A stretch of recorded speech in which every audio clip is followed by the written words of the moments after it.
Share बाजार में panic का माहौल चालू है, गिरावट जारी है। पिछले दिन 82,000 पे सेंसेक्स क्लोज हुआ, जो कि 86,000 से फॉल हुआ।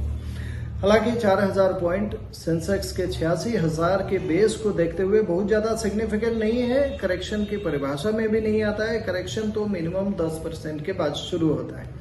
मगर फिर भी ऐसे माहौल में जब बाजार लगातार 2-3 दिनों तक गिरता रहे और खबरें अच्छी ना आती रहे गल्फ वॉर को लेके या किसी और चीज को लेके, तो एक पैनिक का माहौल हो जाता है। हमारे यार दोस्त हमसे कहने लगते हैं कि भैया जो कुछ भी बाजार में है उसको बेचो और अपने आप को सुरक्षित कर लो।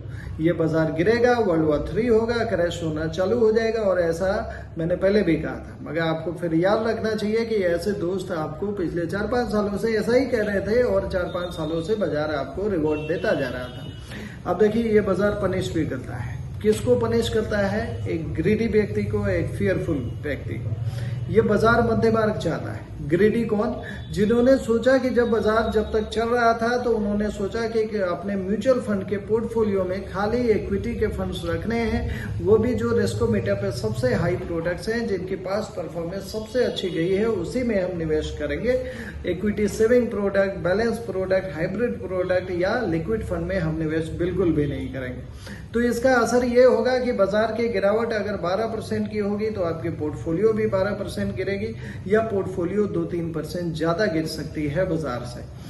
ऐसे में बिल्कुल साफ है कि आपने म्यूचुअल फंड के पोर्टफोलियो में इक्विटी के कंपोनेंट बहुत ज्यादा भरे हुए हैं। जो इक्विटी है उसके अंदर भी जो फ्रॉडी कंपोनेंट्स हैं, जिसने पिछले 3 सालों में बहुत ज्यादा रिटर्न दिया है, जैसे PSU, defence, railways funds, small cap funds, multi cap funds, mid cap funds, ऐसे में निवेश आपका ज्यादा है। तो जब बाजार हाई था तो आपको कुछ प्रॉफिट बुकिंग करके कैश रेज करना चाहिए था, जो इस गिरावट में आप इस्तेमाल करते, इस गिरावट को खरीद सकते थे। अपने पोर्टफोलियो के एक म्यूचुअल फंड के विशेषज्ञ के द्वारा जरूर रिव्यू करवाएं। अपने फाइनेंशियल गोल्स को सामने रखते हुए और बाजार के वैल्यूएशंस को सामने रखते हुए करेक्टिव स्टेप जरूर उठाएं। और ये बाजार में लंबे समय तक बने रहने के लिए आपके पोर्टफोलियो का जो स्टैंडर्ड डेविएशन है वो कम से कम होना चाहिए। बाजार के गिरावट के रिलेशन में आपकी पोर्टफोलियो की गिरावट बहुत कम होनी चाहिए।